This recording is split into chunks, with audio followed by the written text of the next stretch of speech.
Primero 21 salas en el cono, luego 18 salas, luego 17 salas, una sala única bajo la cúspide del cono desde la que se puede mirar en todas direcciones, pero en todas direcciones hay la misma vista sobre el bosque y sobre nada más. 3 plantas porque para el carácter de mi hermana subrayado, resulta adecuado un edificio de 3 plantas. De las 17 salas, 9 no tienen vistas, entre ellas la sala de meditación de la segunda planta, situada bajo la sala que está bajo la cúspide del cono. La sala de meditación está construida de forma que en ella resulta posible meditar varios días. Y la sala de meditación no es más que para la meditación completamente sin objetos. No tiene que haber ni un solo objeto en la sala de meditación y tampoco tiene que haber ninguna luz en la sala de meditación. Con un punto rojo en el centro de la sala de meditación se señala el centro real de la sala de meditación, que es también el centro real del cono.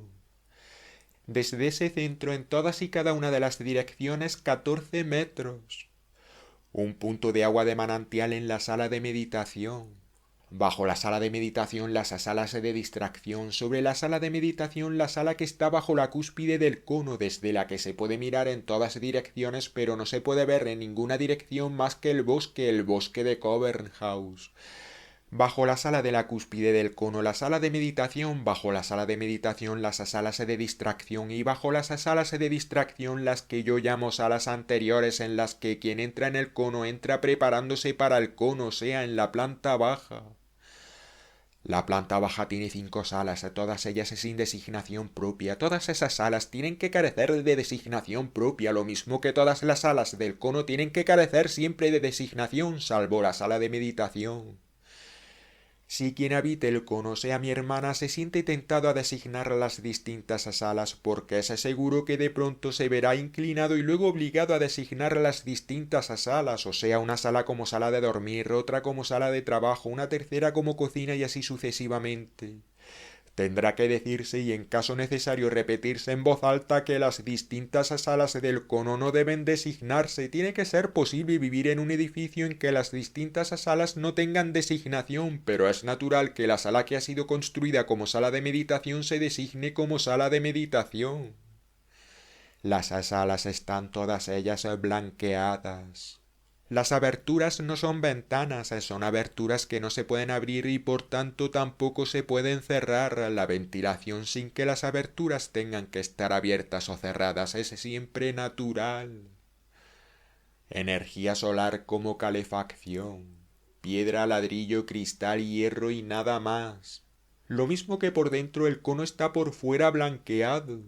La altura del cono es la altura del bosque, de forma que es imposible ver el cono salvo cuando se está inmediatamente delante. La carretera que lleva al cono no lleva directamente al cono a través del bosque de Covern House, sino que lleva hasta el cono dando vueltas 6 veces en dirección nordeste y 6 en noroeste, a fin de que el cono solo pueda verse cuando el que llegue se encuentre inmediatamente delante del cono.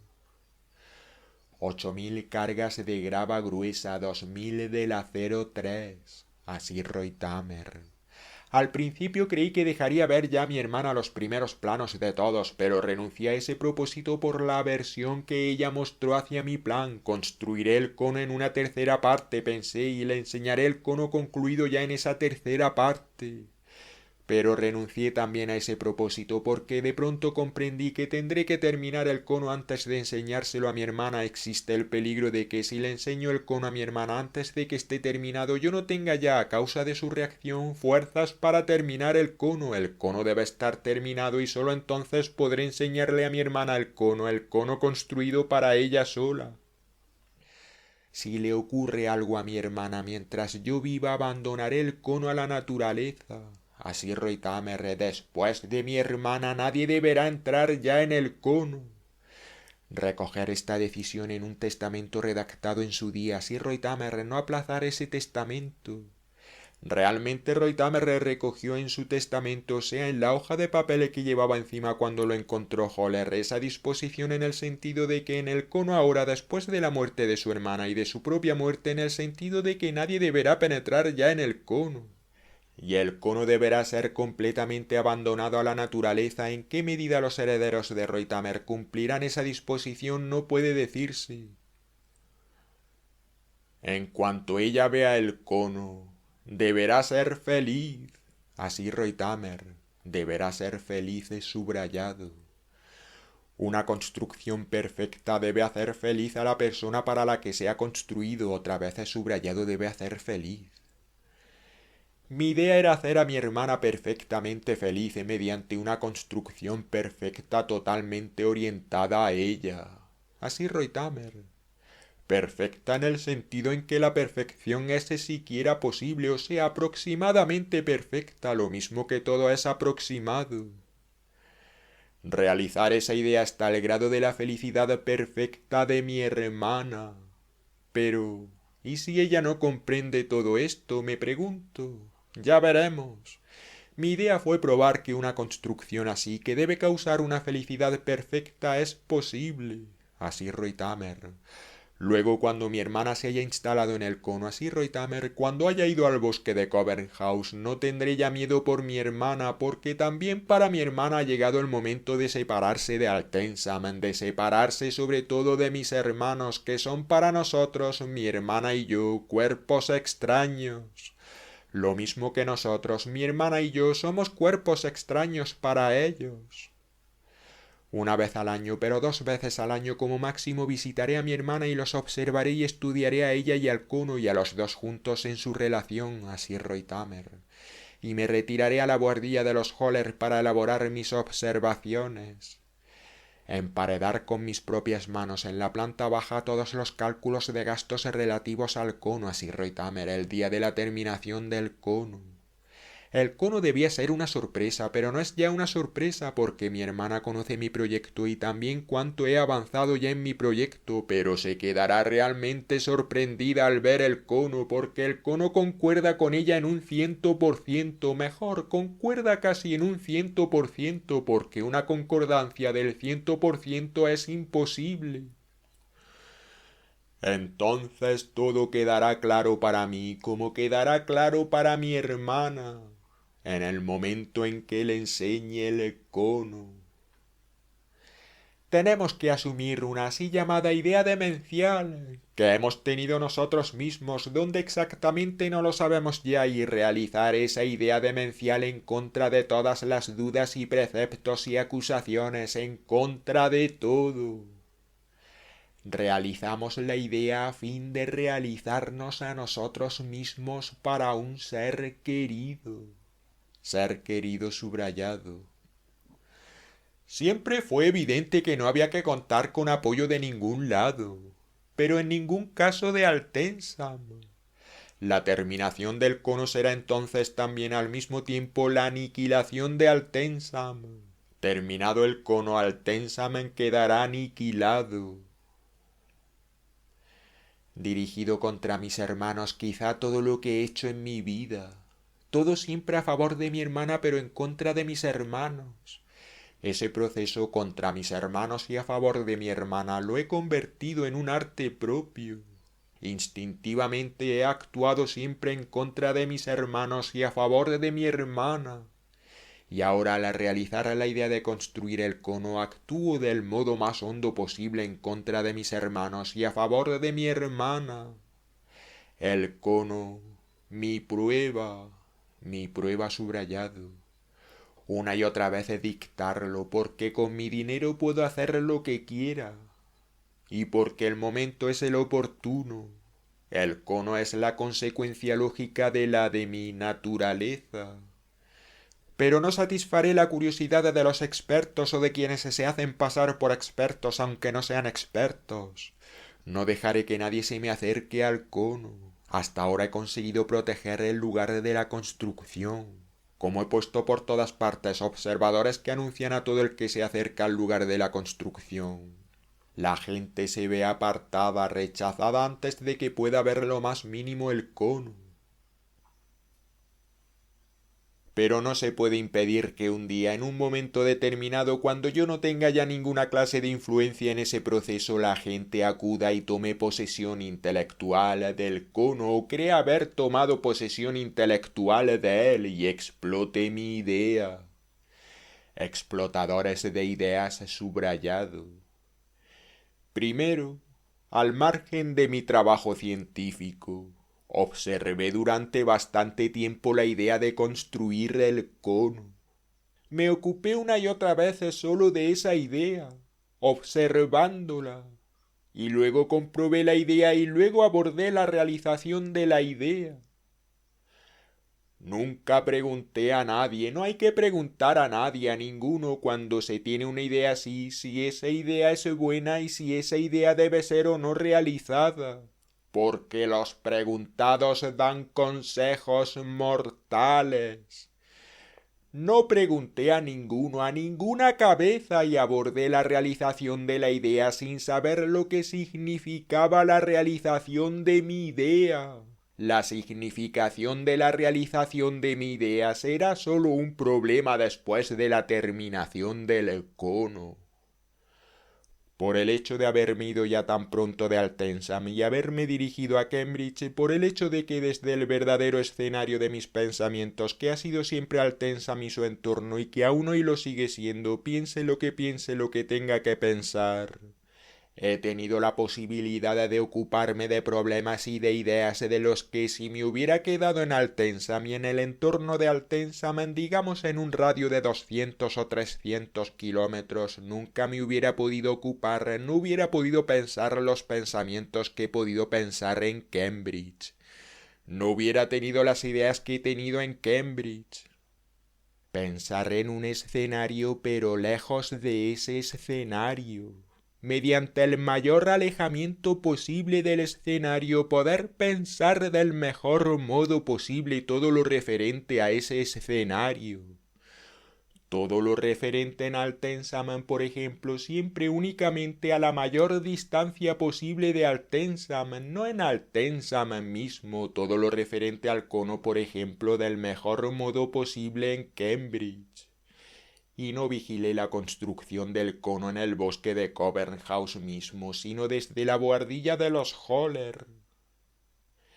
Tenemos que estar tan lejos como sea posible del escenario de nuestro pensamiento para poder pensar como es debido, con la mayor intensidad, con la mayor claridad, siempre solo a la mayor distancia posible del escenario de nuestro pensamiento. En Cambridge el pensar sobre Altensam se convirtió en el más claro pensar posible sobre Altensam, y a la inversa en Altensam en el más claro posible sobre Cambridge.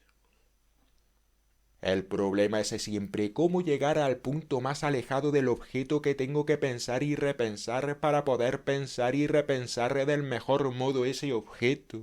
La aproximación al objeto es cada vez más la imposibilidad de repensar el objeto al que nos acercamos. Entonces nos vemos absorbidos por el objeto y no podemos repensarlo ya, ni siquiera lo captamos. Y así yo, porque en el fondo no quería practicar otra cosa que el pensar y repensar en mi escenario Altensam, Austria, etc., tuve que irme a Cambridge. En ese sentido, mi trabajo científico en Cambridge no fue nunca más que la posibilidad de reflexionar en Cambridge sobre el escenario que me interesaba más, de poder elaborar en mi cabeza Altensam y todo lo relacionado con Altensam. Para poder repensar una cosa hay que adoptar la distancia mayor posible de esa cosa, o sea, la posición más alejada posible de esa cosa. Primero, la aproximación al objeto como idea. Luego, la posición más alejada posible del objeto al que primero como objeto nos hemos acercado, para poder juzgarlo y repensarlo, lo que como consecuencia significa la disolución del objeto. El repensar consecuentemente un objeto cualquiera que sea significa la disolución de ese objeto. El repensar Altensam, por ejemplo, la disolución de Altensam y así sucesivamente. Pero no pensamos nada nunca con y en medio de la máxima consecuencia, porque entonces lo disolveríamos todo, porque entonces no hubiera podido concluir el cono, como dice Holler, concluir subrayado. Holler, no ha cambiado ya nada aquí desde mi última estancia en la buhardilla de los Holler. Así Reutemer y ninguno de los Holler podía penetrar en la buhardilla de los Holler, porque le pedí a Holler que no dejara entrar a nadie durante mi ausencia, ni siquiera a su propia mujer y a sus propios hijos en la buhardilla de los Holler. Y ahora, al entrar en la buhardilla de los Holler, he tenido la prueba de que Holler no ha cambiado en mi ausencia nada en la buhardilla de los Holler, porque me había figurado que Holler había cambiado en mi ausencia algo en la buhardilla de los Holler, así Reutemer. Y ahora tengo la prueba de que no ha cambiado nada en la buhardilla de los Holler. Todos los objetos de la buhardilla de los Holler están en el lugar que estaban cuando dejé la buhardilla de los Holler. El Holler penetra en la buhardilla de los Holler 1 o 2 veces por semana solo para ventilarla. Y por eso no hay el menor olor a cerrado en la buhardilla de los Holler, en mi habitación de pensar de la garganta de Laurach, así Reutemer. Habitación de pensar de la garganta de Laurach subrayado.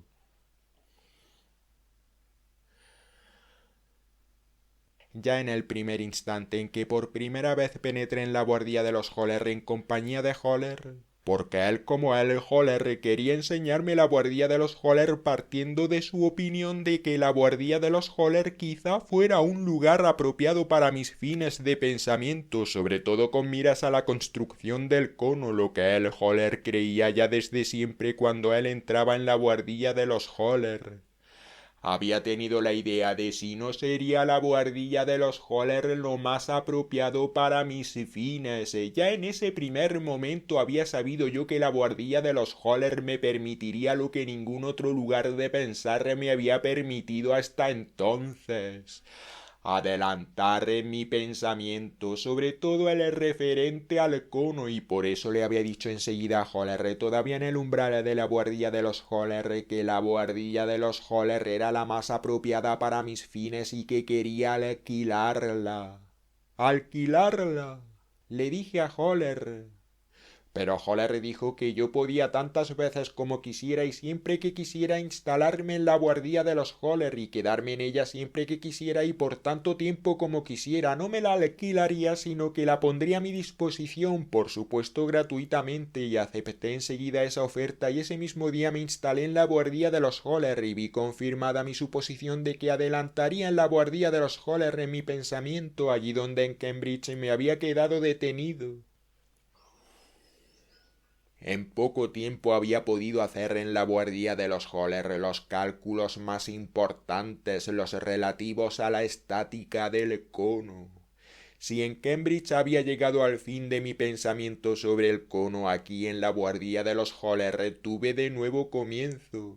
Ya no temía tener que renunciar a la idea de construir, realizar y terminar el cono. Así, todo lo relativo a la terminación del cono se lo debo realmente a la buhardilla de los Holler. Así Reutemer. De pronto la posibilidad de seguir viviendo, de seguir trabajando, subrayado.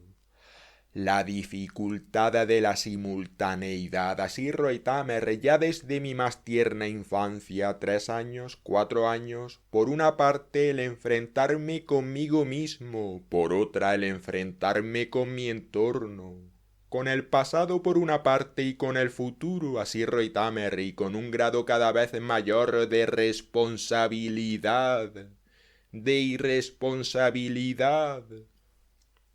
Porque nos hicieron nacer en Altensam sin preparación, lo mismo que hacen nacer a todos sin preparación en un entorno que no conocen y que pone todo su empeño en aniquilar al nuevo ser que han hecho nacer en él. Lo mismo que Altensam ha intentado siempre aniquilarme. El concepto de Altensam, aniquilación de mi persona, del ser de quien les ha sido entregado sin defensa, totalmente indefenso. De repente frente al Tensam sin saber lo que es. Y eso, más allá de Altensam, en torno a Altensam sin saber lo que es.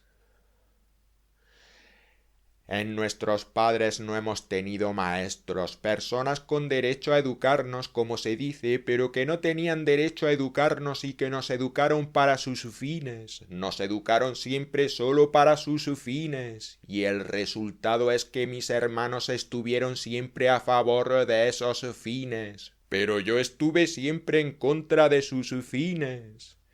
Mediante la educación para sus fines, mis padres consiguieron de mí que estuviera en contra de sus fines, mis hermanos a favor de sus fines, yo en contra de sus fines. Educación para un fin. Educación para un fin subrayado. La intranquilidad de mis padres. Todo en mis padres, interior y exteriormente, era intranquilidad, pero una intranquilidad en contra de todo, no a favor de nada, como por ejemplo cuando se cambiaban todas las semanas de una alcoba a otra alcoba, utilizaban todas las semanas una habitación distinta como comedor, cambiaban continuamente de preferencias, unas veces una cosa y otras otra totalmente diferente. Unas veces preferían estos caracteres y otras otros caracteres opuestos a esos caracteres. Este paisaje y el paisaje opuesto. En realidad vivían en una intranquilidad constante porque jamás podían decidirse mucho tiempo por una persona determinada, por un paisaje determinado, por nada determinado. Y porque creían siempre que tenían que pensar, tener, rechazar y atraerlo todo a un tiempo. Eran en el fondo los seres más infelices que se puede imaginar. Mediante castigos continuos creían poder atraernos, pero con su estrategia punitiva me rechazaron siempre, por medio del castigo, apoderamiento de los hijos por sus padres. Así Reutemer, apoderamiento de los hijos subrayado. Lo mismo que mi padre hablaba siempre de la tragedia, mi madre hablaba del drama de su vida en común. Durante semanas el silencio entre ellos, el mutismo, un mutuo cerrarse al otro abiertamente demostrado, un no abrirse durante semanas uno de los seres, el paterno al otro, el materno, y las situaciones caóticas que por esas situaciones de mis padres reinaban siempre en Altensam. Se hicieron hijos, pero en el fondo no eran apropiados para tener hijos ni querían tener hijos en absoluto. Mi padre solo quiso tener herederos, no hijos, no descendientes, sino herederos. Cuando mi hermano mayor vino al mundo, mi padre tenía ya 52 años y mi madre 36. En mi recuerdo mis padres son siempre para mí solo personas viejas subrayado, que no podían soportarse a sí mismas y que estaban en peores condiciones aún para soportar a sus hijos, infelices por el hecho de haber cometido, de tener sobre la conciencia el echar al mundo a unas criaturas en el fondo extrañas para ellos, de una especie extraña, de haberse hecho reos de uno o realmente de varios crímenes de nacimiento, aunque la verdad era que no sabían ante quién ni contra quién. La infelicidad llega de la noche a la mañana. Así siempre mi padre. Así Reutemer, de la noche a la mañana subrayado. Mi madre se angustiaba continuamente, desvanecimientos por su parte que seguían a desvanecimientos por mi parte, o a la inversa. No podíamos hacer preguntas y con ellos evitaban ellos mis padres las respuestas. Nos ataban, como se dice, muy corto. Si la gente supiera qué mezquina y cortamente estuvimos atados toda nuestra infancia, nadie puede imaginarse lo que es estar atado tan mezquina y cortamente como estuvimos atados nosotros. Como se tiene al ganado en el corral, así estábamos en Altensa. Se nos obligaba a todo, porque siempre se nos exigía algo que no queríamos. Incluso cuando era algo que queríamos, se nos exigía en un momento en que no lo queríamos. Leer, por ejemplo, lo que no queríamos, tener que escuchar a quien no queríamos escuchar, visitar lo que no queríamos visitar, teníamos que ponernos siempre la ropa que no queríamos ponernos, comer lo que no queríamos comer.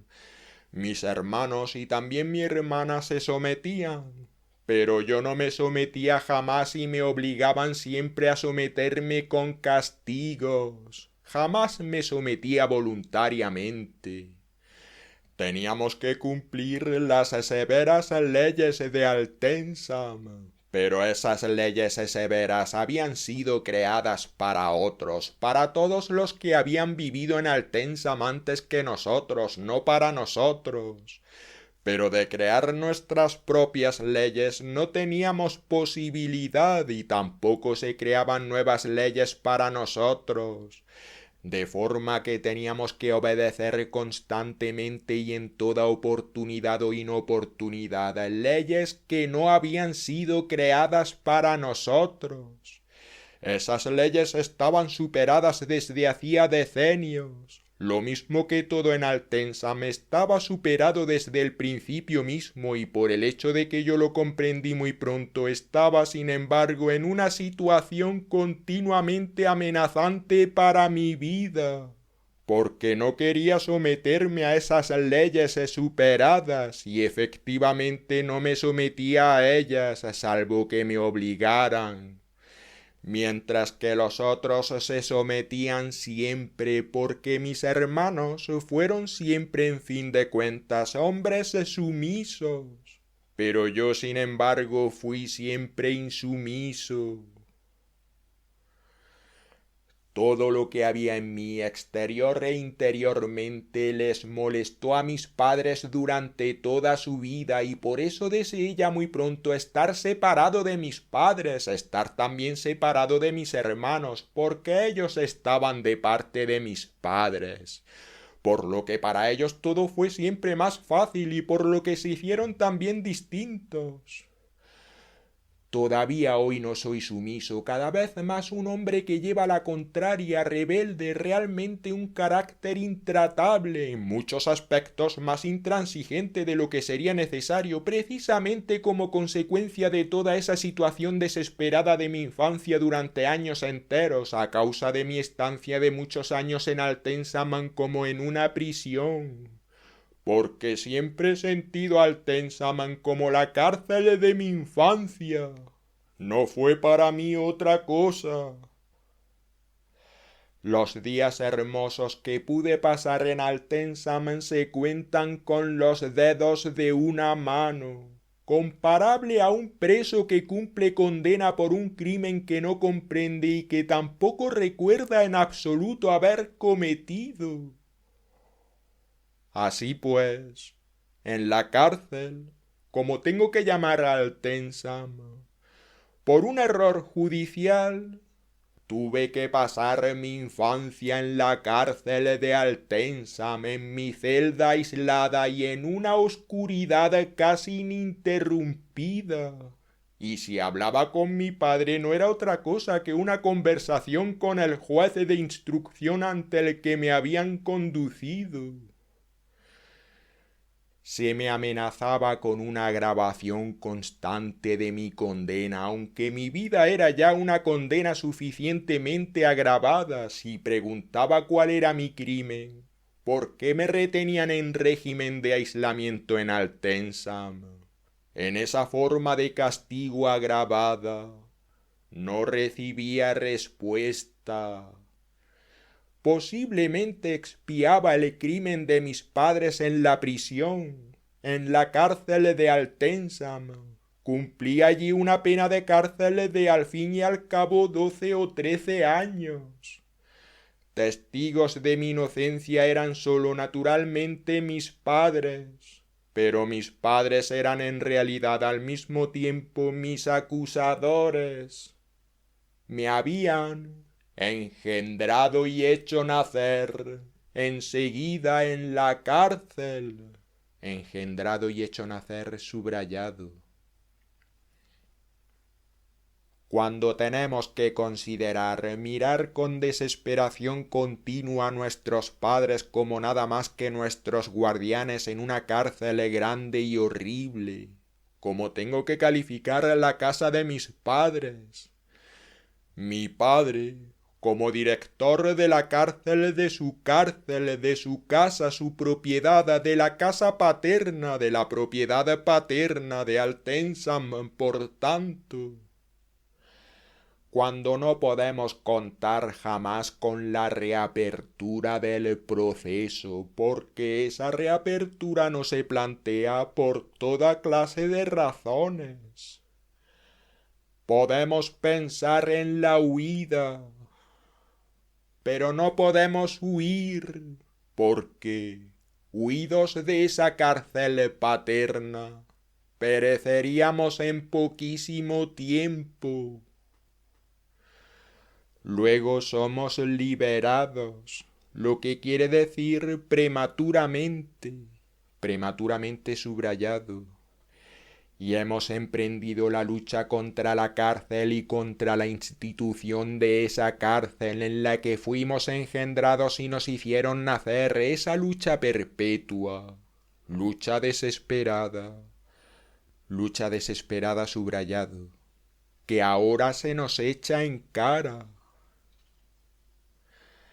Primero fuimos encarcelados por nuestros padres y casi totalmente aniquilados, y ahora, después de haber sido liberados de su cárcel, o mejor, de haber escapado de ella sencillamente por medio del bachillerato, se nos hacen reproches porque procedemos contra nuestros padres, y de hecho procedemos muy abiertamente.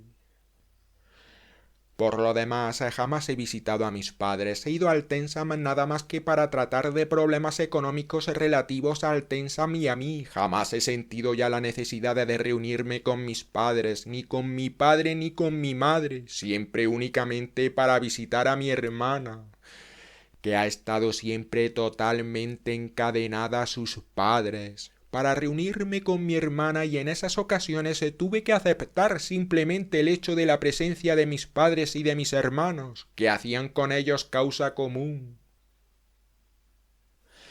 Mis padres vivieron todavía muchos años, mientras yo vivía ya todos esos años en Cambridge, por causa de mi propia iniciativa. Mi propia iniciativa, primero subrayado, luego tachado, luego subrayado con línea de puntos. Hasta que murieron, por lo menos desde 12 años antes de su muerte. No los vi ya. Los dos murieron en el plazo de una semana. Mi madre inmediatamente después de mi padre. Sin su marido fue incapaz de vivir. Altensam la hubiera aplastado y probablemente lo comprendió. Las personas mueren entonces, como se dice, de forma natural. El corazón se detiene, pero se trata, como es natural, de un suicidio. Pero yo había construido ya el cono hasta la mitad y estaba en medio de los trabajos en la cúspide del cono, y no me dejé perturbar lo más mínimo en la continuación de la construcción del cono por el acontecimiento de la súbita muerte de mi padre y de la muerte que siguió enseguida de mi madre. No se trataba de personas totalmente extrañas para mí que habían muerto de la noche a la mañana. Pensé, y no sentí otra cosa. Para el entierro que organizaron mis hermanos fui a Altensam. Nada me había sido hasta entonces más repulsivo que ese entierro, que en el fondo fue un doble entierro, porque el primero se convirtió en el segundo casi sin darnos cuenta. El entierro de mi padre en el entierro de mi madre, y los dos juntos en el entierro de mis padres. 2 semanas de tragedia en Altensam. La palabra tragedia subrayada. La muerte de esas personas se produce y no sentimos más que odio hacia esas personas. La muerte no cambia nada en nuestra actitud. No puede cambiar ya nuestros sentimientos hacia esas personas. Tampoco más tarde, al contrario. Esas personas se convierten cada vez más en responsables de nuestra infelicidad. Y con el tiempo, de una forma cada vez más directa. Si vivo y trabajo se debe a que en el punto decisivo de mi vida pude sustraerme a mis padres. Si hubiera dependido de ellos no estaría ya desde hace tiempo, no estaría ya vivo desde hace muchos años, aun cuando ellos no me hubieran querido matar lentamente con deliberación, me habrían matado pronto lentamente. Y mis hermanos no existen más que porque se entregaron a mis padres.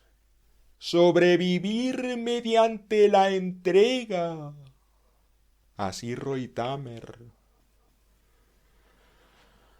Vamos a una sepultura en la que hemos sepultado a nuestros padres. Los hemos sepultado de acuerdo con sus ideas, en lo que se llama una sepultura privilegiada junto al muro de la iglesia en la que habían sido sepultados ya todos sus predecesores en Altensam. Pero no sentimos más que odio. No tenemos posibilidad, no la tenemos ya o no la hemos tenido nunca de estar de acuerdo con ellos ni siquiera en lo más mínimo. Por esa razón tampoco voy ya a la sepultura de mis padres, porque tener que existir luego con esa mentira no tendría en todo lo demás otro efecto que un efecto destructor. Pero naturalmente el hombre no puede liberarse de nada. Solo deja la cárcel en la que ha sido engendrado y lo han hecho nacer en el instante de su muerte. Venimos a un mundo que se nos da pero que no ha sido preparado para nosotros y tenemos que enfrentarnos con ese mundo. Si no nos enfrentamos con ese mundo, perecemos. Pero si no perecemos, porque nuestra naturaleza es como sea, tenemos que cuidar de hacer de ese mundo que se nos ha dado y no ha sido preparado a favor de nosotros ni para nosotros. Y que es un mundo que en todo caso, porque ha sido hecho por nuestros predecesores, quiere atacarnos y destruirnos y en último extremo aniquilarnos. Ese mundo no se propone hacer otra cosa con nosotros. Un mundo de acuerdo con nuestras ideas. Y una y otra vez intentar cambiar ese mundo de acuerdo con nuestras ideas. Primero en segundo plano, de forma poco aparente, pero luego con toda la fuerza y de una forma totalmente clara. De modo que al cabo de cierto tiempo podamos decir que vivimos en nuestro mundo, no en el que se nos ha dado, que es siempre un mundo que no nos concierne y nos destruye y nos aniquila. Ya con los primeros signos de razón, tenemos, atentos, la posibilidad de explorar el mundo que nos han endosado como un traje gastado y raído, demasiado pequeño o demasiado grande para nosotros, pero en cualquier caso raído y desgarrado y usado y apestoso por todas partes, y que, por así decirlo, han descolgado de la gran percha del mundo, y nos han dado toda esa superficie exterior y luego también interior, y de sondear por fin cada vez más hondo, hacia abajo y hacia adentro, a fin de llegar a las posibilidades de hacer de este mundo que no es el nuestro, Toda nuestra existencia no es otra cosa que una existencia concentrada en esas posibilidades. O sea, de qué manera cambiaremos finalmente ese mundo que no es el nuestro. Así Reutemer. Y el momento del cambio. A uno de esos momentos le sucede el siguiente y así sucesivamente. Debe ser siempre el momento oportuno. Así Reutemer. De forma que finalmente al término de nuestra vida podamos decir que por lo menos durante cierto tiempo hemos vivido en nuestro mundo y no en un mundo que nos dieron nuestros padres. Pero el 90% de los hombres cuando mueren han vivido solo en un mundo que se les ha dado y adaptado por sus padres y los colaboradores de sus padres. Jamás, eso tenemos que decirlo, en absoluto jamás en un mundo propio. Han vivido y trabajado en el mundo de sus padres, no en el suyo propio. Pero un 10% para los que han vivido en su propio mundo y no en el de sus padres no resulta exagerado. ¿No es un porcentaje mucho menor el de los que han tenido un mundo propio? Ya con los primeros signos de razón tenemos que intentar hacer del mundo de nuestros padres en el que fuimos engendrados y nos hicieron nacer nuestro propio mundo.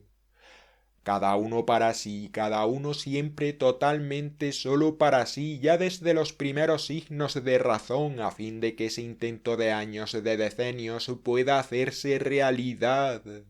Verdad es que mediante un esfuerzo excesivo subrayado, de forma que al final de nuestra existencia podamos decir que hemos existido en nuestro propio mundo y no tengamos que ir a la muerte con la vergüenza de haber tenido que existir solo en el mundo de nuestros padres, porque esa vergüenza es la mayor.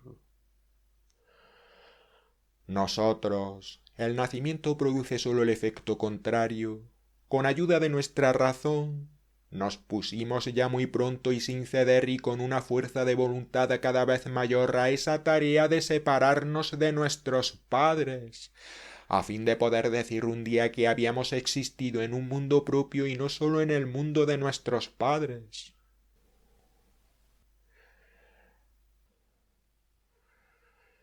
Recuerdo que mi madre me encerraba en verano siempre en la llamada habitación del torreón del sudeste, totalmente expuesta al sol, cuando no había podido imponerme su voluntad en el caso que fuera. De que yo era difícil no hay duda, lo mismo que sobre el hecho de que mis padres utilizaban la violencia sin escrúpulos no hay ninguna clase de dudas. Así pues, ella me encerraba en la habitación del torreón, en la que, como esa habitación del torreón no se abría jamás en todo el verano, salvo cuando me encerraban en la habitación del torreón, no se abría por ningún otro motivo y las ventanas de la habitación del torreón no se abrían jamás. Las fallebas estaban oxidadas ya desde hacía decenios y no hubiera sido posible ya en absoluto abrir las ventanas de la habitación del torreón. Ella me encerraba allí, donde el aire ardiente del verano hacía mucho tiempo que había sido sofocado, y había en torno miles y cientos de miles de cadáveres de moscas en el suelo y sobre los muebles, montones enteros de moscas muertas lentamente en esa habitación del torreón, con su olor horrible, a través de las ventanas, que habían sido ensuciadas de arriba abajo por las moscas con una agitación desesperada de años y se encontraban en un estado de suciedad indescriptible. Durante horas me encerraba allí, hasta que yo, junto a la puerta, mendigaba que me dejase salir otra vez, porque de otro modo me ahogaría. Recuerdo que, diciéndome una y otra vez que otra vez le había faltado, quería herirme, y me hería efectivamente, al decirme que yo era la encarnación del mal, a una edad en que esas observaciones pueden ser mortales. observaciones que tienen en el alma efectos mortales. Y mi padre, al guardar silencio y dedicarse a mis hermanos, no a mí, al ver siempre en mis hermanos sus sucesores, me castigaba la mayor parte del tiempo al calificarme una y otra vez. Yo no tenía entonces más que 3 o 4 años, de cuerpo extraño en Altensam. Mis padres no pueden, ni siquiera después de su muerte, convertirse para mí en una imagen hermosa, ni siquiera soportable. Para esa falsificación me faltan todos los requisitos. Así Reutemer. Y el mayor castigo, o quizá deba decir, la última jugada de ajedrez de mi padre contra mí, fue arrojarme al Tensam en su testamento. ¡Al Tensam! Del que sabía lo que representaba para mí. Horror y nada más que horror. Pero con ella puesto en mis manos al mismo tiempo el medio de mostrarme realmente reconocido y de una forma totalmente concorde con mi carácter, por así decirlo, al vender al Tensam. Lo venderé y lo aniquilaré, y utilizaré el precio para el fin que se me ha metido en la cabeza. Mis padres se revolverían en sus tumbas. Esta observación está tachada. Es como si deshiciera una cárcel al deshacer al Tensam. Así Reutemer. El odio y la aversión, esos dos medios que actúan hoy todavía en contra de mis padres, ¿los utilizó también en contra de mis hermanos? Me pregunto. Solo en medida atenuada, sí Reutemer, tan atenuada que en el fondo carece de importancia, sí Reutemer. Mientras tenemos puesta la atención en nuestro trabajo y en la peligrosidad y fragilidad de nuestro trabajo, empleamos la mayor parte del tiempo solo en tender un puente sobre el tiempo inmediato, el que tenemos siempre más inmediato, y pensamos que no tenemos que pensar más que en tender un puente sobre el tiempo, no en el trabajo. Ni mucho menos en un trabajo complicado que requiera toda nuestra existencia. Da igual cómo, solo tender un puente. Pensamos, sentimos instintivamente, ya de niños. ¿Cómo puedo adelantar? Esa idea ininterrumpida, y la mayor parte del tiempo es completamente indiferente cómo adelantamos, solo importa que adelantemos. Porque solo en el hecho de avanzar y sin realizar nada que vaya más lejos, así Reutemer, tenemos que concentrar todas nuestras fuerzas físicas y mentales disponibles. Trabajo, ayuda para tender un puente. No importa qué trabajo, ocupación, cavar en el jardín o impulsar un objeto filosófico da lo mismo.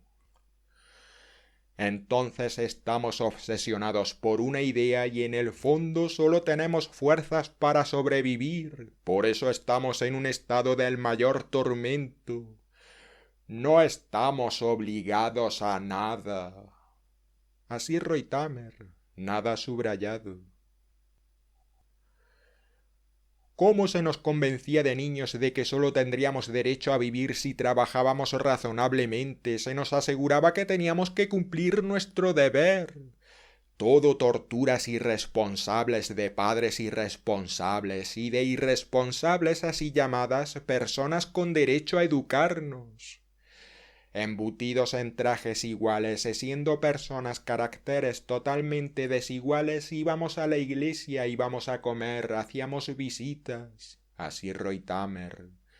Una idea fija de nuestra madre, los hermanos teníamos que ir vestidos siempre de forma igual y adecuada para el Tensam. ¿Qué era eso? Como tenía también siempre la idea igualmente fija de que los tres teníamos que pensar y hacer, teníamos que creer y teníamos que hacer o dejar de hacer lo mismo. Pero yo siempre hacía algo distinto y me negaba siempre a ponerme los mismos trajes que mis hermanos, lo que producía ambientes catastróficos cotidianos. No éramos ni fuimos jamás iguales, así Reutemer, pero tampoco era ni fui jamás un excéntrico. No es verdad que fuera un excéntrico, esa es una acusación que todos me hacían una y otra vez como calumnia, porque yo seguía mi ser, sin preocuparme de los otros ni de sus opiniones. Al difamarme como excéntrico, hicieron de mí que siempre he intentado existir exactamente de acuerdo con mi ser en absoluto excéntrico. Sencillamente me he adaptado siempre por completo a mi ser. Diariamente hicieron siempre de mí, ya en mi más tierna infancia, una naturaleza excéntrica y también me calificaban siempre de perturbador de la tranquilidad, lo que sin embargo era verdad, porque en realidad fui siempre el perturbador de su tranquilidad en Altensam. Durante toda mi vida perturbé su llamada tranquilidad y finalmente me impuse como tarea principal perturbar su tranquilidad en Altensam. En esa medida el calificativo de perturbador de la tranquilidad me resultaba más adecuado que cualquier otro.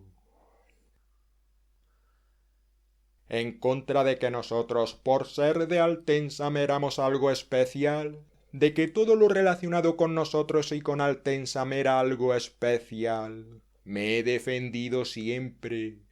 En todas y cada una de las cosas se manifestaba siempre que nosotros, mis padres, mis hermanos, yo, todo en Altensam éramos, en definitiva, algo especial. En el sentido naturalmente en que todo en el mundo es algo especial, pero no hay nada que sea más especial que otra cosa, todo es igualmente especial, de forma que sobre eso no hay más que decir. Así Reutemer. Las ideas que tenían de nosotros nuestros padres y las esperanzas que nuestros padres unieron a esas ideas y que no se realizaron. Las ideas no se realizan. Así Reutemer. Las ideas solas no subrayado. Tuvimos que aprender a tocar el violín y a tocar el piano y a tañer la flauta, por una parte porque nuestra madre así lo quería, por otra porque teníamos talento en alguna de esas disciplinas musicales, pero las lecciones de música las odiábamos todos los hermanos por igual. La música solo me interesó, solo me fascinó, cuando no tuve que practicarla ya.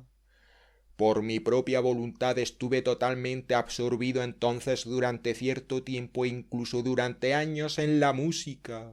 Creí que debía emprender unos estudios musicales superiores, muy superiores, y efectivamente emprendí esos estudios, pero luego los abandoné otra vez porque esos estudios musicales oficiales me hubieran apartado más de la música.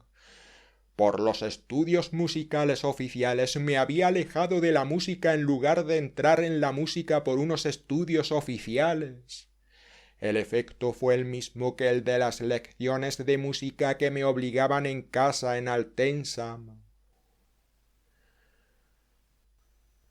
La desobediencia se castigaba en Altensam siempre con heridas mortales en la mente.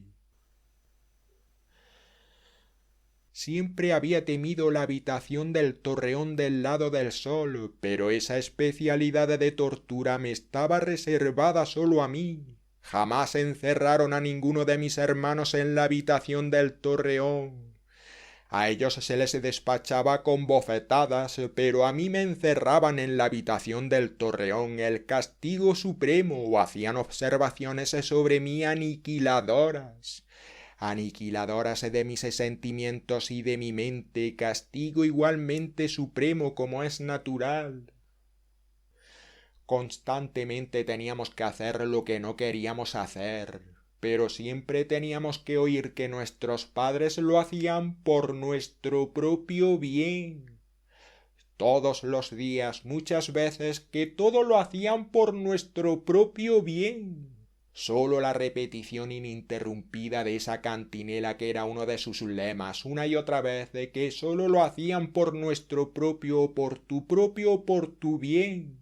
Por eso me sentía cada vez más intimidado y abatido. Nos sabían maltratar muy bien nuestros padres, porque no se nos habían abierto los ojos. Una casa tan bella, tan artística, tan culta, decían siempre nuestros visitantes y se preguntaban cómo se podía dudar de ello. Un entorno tan precioso, todos los muebles, las obras de arte, todas las estancias que podían ver eran de lo más espléndido. Todas las vistas desde Altensam sobre el paisaje, las más hermosas, las más amplias. ¿Cómo era posible? Me preguntaba a mí mismo a menudo, ver cómo uno mismo perece en una atmósfera así mi madre constantemente, tan lujosa. Morirse lentamente cuando para un extraño no había ninguna razón visible. Pero como es natural, yo no estaba totalmente excluido de los conceptos de alegría, belleza, incluso alegría de vivir, belleza de la naturaleza y así sucesivamente. Así Reutemer. Mis ojos estaban también abiertos en esa dirección exactamente como en la otra.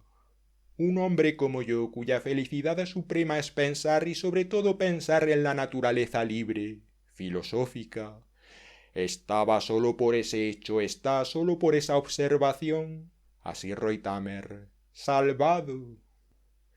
También es posible y muy probable ser feliz en el llamado conocimiento del dolor, así Reutemer. Como por ejemplo escribir sobre la infelicidad suprema puede ser la felicidad suprema, así Reutemer. La posibilidad de percepción, la posibilidad de articulación de la percepción puede ser la felicidad suprema y así sucesivamente. Así Reutemer.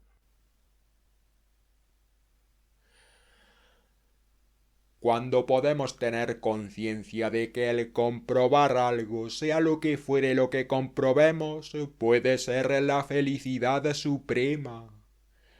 Como en fin de cuentas, el simple hecho de ser, no importa cómo, así Reutemer.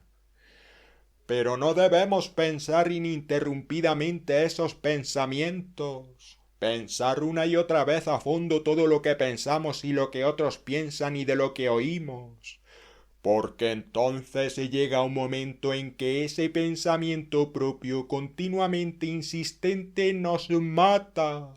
Al final sencillamente estamos muertos.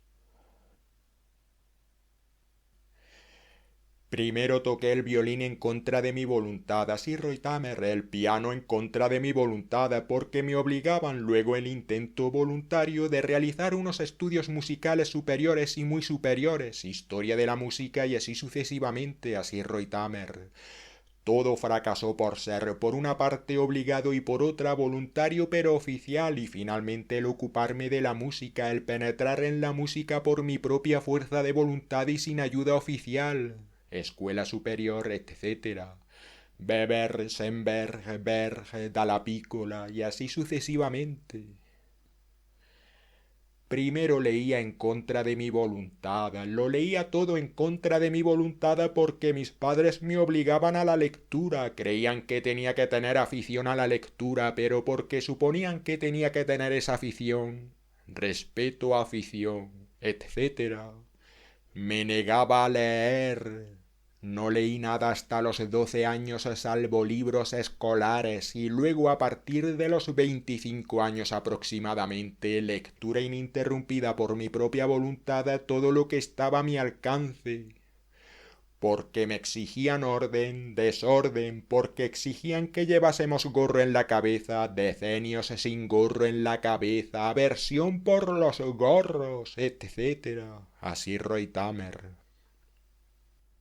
Porque siempre me impedían por todas las razones concebibles que para mí sin embargo tenían que ser inconcebibles bajar de Altensam a los pueblos.